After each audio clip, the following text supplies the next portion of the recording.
ว้าพี่น้องพักนังดอกคูณฮดแล้วเรียบร้อยนี่สวยงามโคตรฮดกับงามพักกับงามพี่น้องมึงดูปลูกเองกินเองพี่น้องปลูกเองกินเองเด้อบ่ได้ใส่ปุ๋ยอีหยังใส่ขี้งัวปุ๋ยก็คือขี้งัวเด้อพี่น้องพักนังดอกคูณนี่ปลูกเองกินเองพี่น้องปลูกเองกินเองกำลังสีงามมีครบหมดในสวนหน่อยนี่ฮะพวกดอกกระเจี๊ยบกันมีดอกกระเจี๊ยบ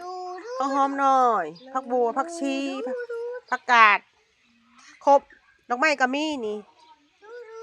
ครบเลยในสวนหน่อยมีครบเลยนี่มีครบพี่น้องมีครบอ่ะโอเคเข้ามาสวนนี่จบเลยรับเป็ดรับไก่รับงัวรับควายจบในสวนดอกคูณข้าวหอมมีมดพี่น้องอ่ะโอเค